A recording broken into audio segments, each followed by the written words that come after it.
Hello YouTube fans, Morphtronic here, and welcome to another episode with Dinomist. So this is going to be a compilation video of a couple of replays I had, trying to get something decent, but I couldn't. The deck is still inconsistent. I've had to put in instant fusions now instead of maxis, just to increase because it's C, but still it's still dragging compared to half of the decks that are out there right now.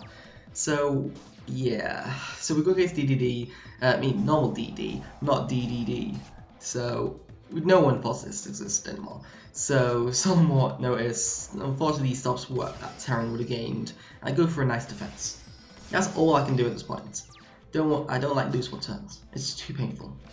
And he sets a monster. I'm gonna go and attack with Terran, mainly because I want to get a plus off it, but it turns out to be a DD monster and banishes my Terran. Sad face. But I still got full control of the stool. I've got defense and all that kind of stuff. Banisher readiness gets set, not going to be effective enough. Charge, go for Terran, and Plesios control helps me get to search again and then just beat out the game. His top deck was Lava Golem. It wasn't going to be effective enough. His deck wasn't consistent enough either. He's playing anti-Regeki, which I never say. I would say do not run at all unless Regeki comes to free, and then everyone's siding some anti-destruction cards like Starlight Rodin. What is it? Starlight Road and a huge revolution's over. But anti-Regeki not going to be effective enough and too situational.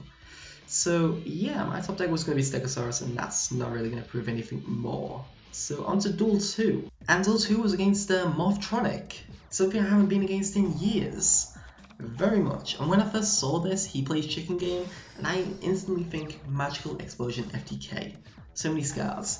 Don't like this deck. I don't like burn decks at all. Terraforming into Chicken Game, and he goes for Pseudospace, so I was really worrying then. But then he summons Scope and then everything relaxes and he summons Power Tool Dragon. Doesn't use the effect for some reason, but I Storm Mirror Faucet, get rid of that card. I think he already has it on all his targets, so no point in using the Power Tool effects. Well, he can't use the Power Tool effects. I don't go for the Pendulum yet, just because I don't want to show too much of an aggressive stance. So he gets a repair unit, reborns his monster, junk box reborns his monster, he goes for another draw, smartphone for some reason, and clear Wings and Dragon. He top decks for some reason double summon, which I don't know why he would, his other options being, well, not very good. But as soon as he saw the Ceratops protection ability with charges, he scoops then. He can't gain any further control over the board, and he was just going to get defeated by something along that lines. So yeah, on to Duel 3. And Duel 3 is against Blackwings, so it actually gets to show you some usage from Hamatan Sandstorm, which is a weird new card that increases level by your Blackwing monster. So he brings out Beetlestone 1, which is absolutely beautiful. And yeah, it's just beat down at this point. I drew scale 6s and a 5. Not gonna give me any scale.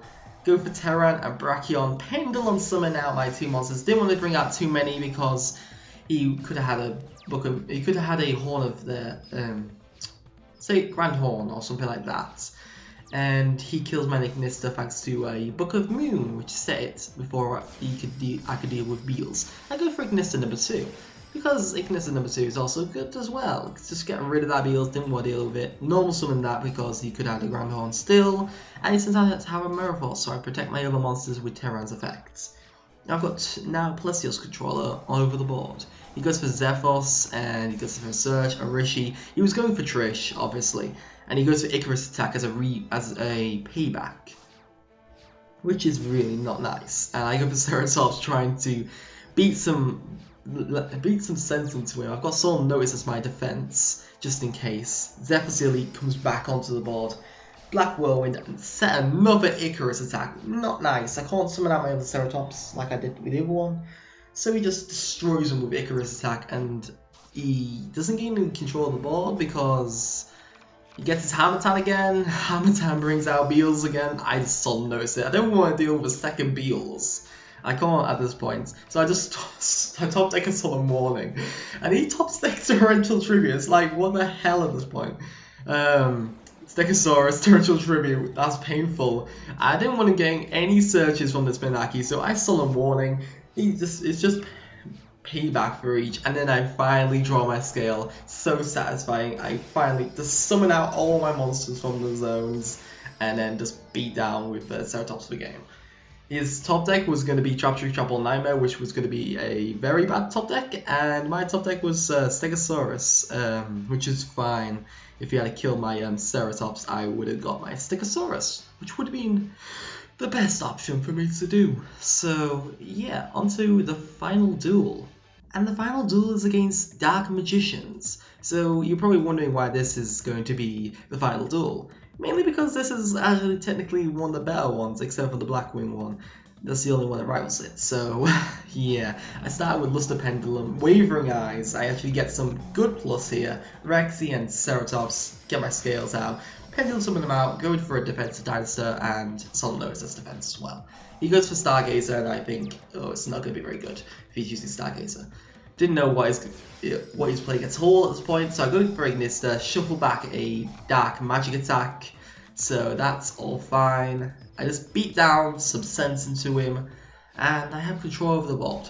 And he uses Eternal Soul, which was surprising. And you actually get to see something really weird because Dark Magician, Dark Magic attack, the actual showing of Dinosaur's powerful defense. And Ignista gets killed, which is a shame. I tried to go for a cocky move here as I Pendulum summon out my Luster Pendulum, go for Ignista again. I'm thinking Eternal Soul will activate the deck, but it does not. Very stupid of me. I take a lot of damage, but I've got protection thanks to Dinosaur, so I'm able to beat down and use Stegosaurus' effect to obliterate Dark Paladin and just beat up the game. So that's completely fine. His top deck was going to be another Ayatamias, which would have been a dead card, and yeah. But he brought out Dark Paladin. Didn't expect that card coming out, and yeah, that was fun.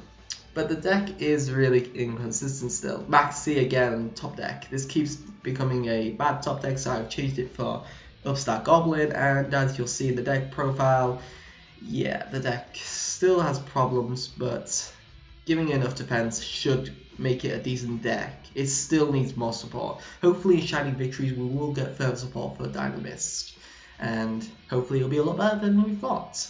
Maybe some more focus on Plesios control. That would be absolutely brilliant.